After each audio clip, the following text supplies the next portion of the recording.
మనం మొన్న ఆదివారం టీడీపీ జనసేన ఇద్దరు అధినేతలు మాట్లాడారు. సీట్లు కొలిక్కొచ్చింది. 8వ తేదీన ఫైనల్ భేటీ, 14న సభలు స్టార్ట్. సో వెళ్ళిపోతున్నారు వాళ్ళ ఫ్లోలో వాళ్ళు. సడన్గా మళ్ళీ నిన్నటి నుంచి బీజేపీ టచ్లోకి వచ్చింది. కొంచెం టచ్లో ఉంటే చెప్తాము, మీకెన్ని మాకెన్ని వస్తారా అన్నది వార్త. ఎట్లా చూస్తారు ఇవన్నీ?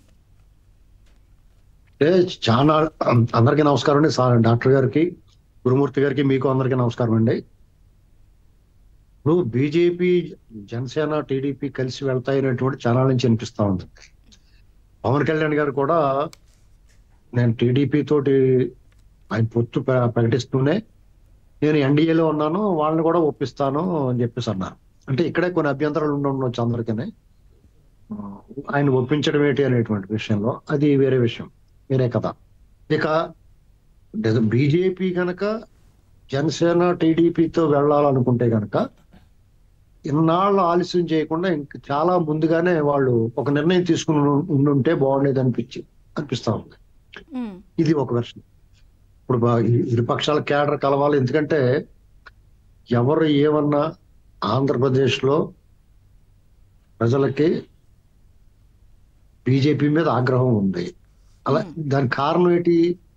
జగన్మోహన్ రెడ్డి వల్ల. అలాగే టీడీపీ కేడర్కి కూడా పూర్తిగా ఆగ్రహం ఉందండి. అంటే వాళ్ళ పైకి చెప్పలేకపోవచ్చు, ఆ పార్టీ నాయకులు వాళ్ళ ఆదేశాల ప్రకారం, పార్టీ లైన్ ప్రకారం గీత దాటలేకపోవచ్చు. కానీ లీడర్లో కానీ కేడర్లో కానీ బీజేపీ పట్ల చాలా ఆగ్రహం. కారణం ఏంటంటే ఇది జగద్విదితం అందరికి. 2019కి రెండు సంవత్సరాల ముందు ఈ 4.5 సంవత్సరాల్లో దాదాపు 6.5 సంవత్సరాల నుంచి బీజేపీ టీడీపీ పట్ల, చంద్రబాబు నాయుడు గారి పట్ల వ్యవహరించిన తీరు, రాష్ట్ర ప్రజల పట్ల వ్యవహరించిన తీరు, అలాగే జగన్మోహన్ రెడ్డి గారికి పూర్తిగా అండదండలు అందించిన తీరు చూసిన తర్వాత ఎవరికైనా అదే అభిప్రాయం. ఇక పొత్తులు ఎవరెవరితో కలిసి వెళ్తే బాగుంటుందా అనే విషయం వస్తే డెఫినెట్ గా టీడీపీ, జనసేన, వామపక్షాలు కలిసి వెళ్తే ఇక దాన్ని తిరిగే ఉండదండి. ఎందుకంటే పోరాడారు కాబట్టి. ఈ 4.5 ఏళ్ళలో జగన్మోహన్ రెడ్డి గారి అప్రజాస్వామిక బీజేపీతో వద్దని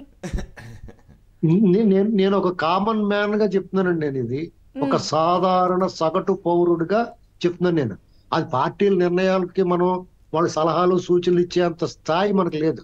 డెఫినెట్ గా మనకన్నా 1000 రెట్లు వాళ్ళకే బాగా తెలుసు అండి ఏది మంచిదో ఏది చెడో. కానీ ఒక పౌరుడిగా నా అభిప్రాయం, మీరు మాకు ఒక అవకాశం ఇచ్చారు కాబట్టి నేను చెప్తున్నాను. ఎందుకంటే జనాల్లో అలాంటి అభిప్రాయం ఉంది. ప్రజాభిప్రాయం డైనమిక్ గా ఉంటుంది, ఎప్పటికప్పుడు మారుతా ఉంటుంది. అది కూడా స్టాండర్డ్ గా ఉంటది. గత ఎన్నికల్లో జగన్మోహన్ రెడ్డి గారిని ఏకపక్షంగా ఎన్నుకున్నారు. ఈ ఎన్నికలు వచ్చినప్పుడు నువ్వు వద్దయ్య బాబు, నీకు దండం బాబు అంటున్నారు. అది ప్రజాభిప్రాయం కూడా మారుతుంది.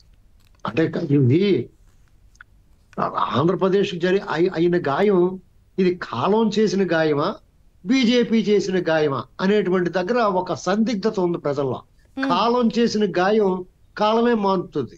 కానీ బీజేపీ చేసిన గాయం, బీజేపీ కనీసం తను ఆ గాయం మాన్పడానికి ప్రయత్నం చేయలేదు. ఈ లాస్ట్ ఆఖరి 2 సంవత్సరాల్లో ఉన్న ఆ గాయాన్ని మార్చడానికి ప్రయత్నం చేసి ఉంటే డెఫినెట్ గా బీజేపీ పట్ల అందరికి, బీజేపీ పట్ల మనకి ఎందుకు ద్వేషం ఉంటుందండి ఎవరికన్నా? ఎందుకంటే ఒకనొకప్పుడు కాంగ్రెస్ వ్యతిరేక భావజాలం ఉన్న ప్రతి వాళ్ళు కూడా బీజేపీని ఆహ్వానించారు. ఈ దేశాన్ని మీకు పొట్లంగా చెప్పేస్తాం, జాగ్రత్తగా పరిపాలించండి అయ్యా బాబు అని చెప్పేసి బీజేపీ పట్ల ఎంతో ఆరాధన, గౌరవం, భక్తితో ఉన్నారు. భక్తి కూడా ఉండేది బీజేపీ పట్ల. ఎందుకంటే వాళ్ళు మన హిందూ సమాజం, హైందవ మతానికి కొంచెం వాళ్ళు మద్దతుగా ఉంటారు కాబట్టి. ఇలాంటి పరిస్థితుల్లో బీజేపీ ఇవాళకి సందిగ్ధత వదలకుండా, సోము వీర్రాజు గారేమో మేము ఒంటరిగా పోటీ చేస్తాం, మాకు ఎవరితోటి పొత్తులు ఉండవు అనేటువంటి సంకేతాలు ఇస్తున్నారు. ఇప్పటికీ కూడా కేంద్ర నాయకత్వం నుంచి స్పష్టమైన సంకేతాలు ఏం రాలేదండి. ఇక్కడ మేము పొత్తులో ఉంటాం, మేము కలిసి వెళ్తాం అనేది. ఇంకా ఇప్పుడు చాలా మంది, అంటే ఒక వర్గం, ఒక వివిధ వర్గాలు, విశ్లేషకులు, పార్టీలో కూడా ఒక వర్షన్ వినిపిస్తుంది కదా, అర్ధబలం, ధనబలం, అంగబలం, విపరీతమైన అహంకారంతో అటు అధికార పార్టీ రేపు ఎలక్షన్స్కి వెళ్తున్నప్పుడు ఆ మజిల్ పవర్ ఉండాలి. అంటే రేపొద్దున, ఇప్పటికీ నిన్న కూడా మనం చూసాం, మాకు 370 గ్యారంటీ, 400 దాటుతుందని అంత కాన్ఫిడెంట్గా చెప్తున్నప్పుడు, రేపొద్దున సెంటర్లో వాళ్ళు వస్తున్నప్పుడు, వస్తారు అని అనుకుంటున్నప్పుడు ఇక్కడ ఉంటే మంచిది కదా అనేదో చర్చ కదా. ఖచ్చితంగా. ఎందుకంటే బీజేపీ సపోర్ట్ ఉంటే ఎన్నికలు చేసుకోగలం. ఉమ్, జగన్మోహన్ రెడ్డి గారి అరాచకాలు, ఎన్నికల అక్రమాలను ఎదుర్కోగలం. అతని తాలూకు యంత్రాంగాన్ని యథేచ్ఛగా వాడే బూట్లు నాకే అధికారుల నుంచి, వాళ్ళ బారి నుంచి ప్రజల్ని, ప్రజాస్వామ్యాన్ని ఇలా పుత్తులు పెట్టుకోవాలా? ఉమ్, అంటే ప్రజాస్వామ్యం యంత్రాంగం సిస్టము తన పని తాను చేసుకోదా? ఉమ్. ఒకవేళ పొత్తులు లేకపోతే సిస్టమ్ తన పని తాను చేసుకునేవరా? దీనికి క్లారిటీ కావాలా? ఉమ్. అయినా బీజేపీ అంటే పార్టీ ఒకటి పట్ల పవన్ కళ్యాణ్ గారు వస్తామని ఆశిస్తున్నాము అని అంటున్నారు. పిలుపు వస్తే ఢిల్లీ వెళ్ళటానికి చంద్రబాబు గారు సిద్ధం అనేది ఒక వార్త. బీజేపీ కూడా మరి టచ్ లోకి వచ్చింది అంటున్నారు. 2014 రిపీట్ అయితే డెఫినెట్ గా అవ్వచ్చండి. ఎందుకంటే ఎవరు వద్దంటారు? ఇప్పుడు నేను అనేది ఏంటంటే అంత వేడుకోలు అనవసరం అంటుంది. ఉమ్, ఇక్కడ ప్రజాస్వామ్యంలో ప్రజల అభిప్రాయం మేరకు ఓటింగు, ఎన్నికలు జరుగుతున్నాయి. అంతేగాని జగన్మోహన్ రెడ్డి గారు దుడ్డుకర్రకు భయపడి జరుగుతున్నాయి ఎలక్షన్లో. అంటే వీళ్ళు భయపడుతున్నారా? 40 సంవత్సరాల చరిత్ర ఉన్న పార్టీ ఒకటి, దాదాపు 15 ఏళ్ళ చరిత్ర ఉన్న జనసేన, విపరీతమైన జనాకర్షణ ఉన్న వ్యక్తులు.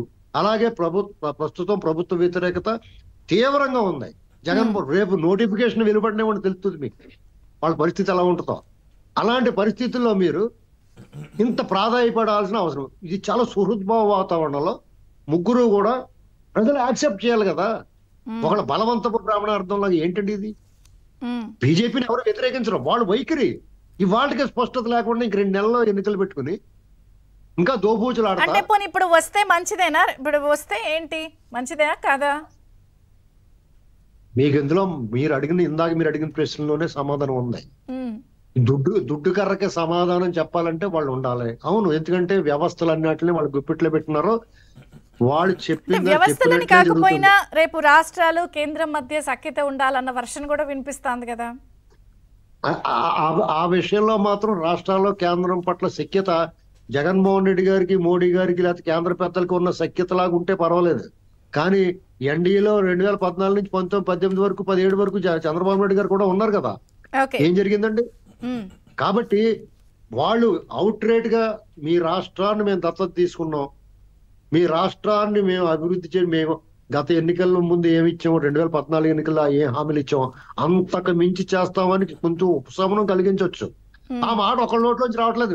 మేమే సరే వచ్చేస్తాం, చూద్దాం. అయితే ఓట్లేస్తే బీజేపీతో మాట్లాడి అసలు వాళ్ళ మనసులో ఏముందో తెలుసుకుని నేను మీ దగ్గరికి మళ్ళీ వస్తాను. మనతో పాటు ఒక్క మాట చెప్పండి. మాకు ఓట్లేస్తేనే మీకు చేస్తా ఉన్న మాట వాళ్ళు అనకూడదండి. మేము చేస్తాం, మాకు ఓట్లేండి అని అడగాలి. అది ఓకే, రైట్. బీజేపీ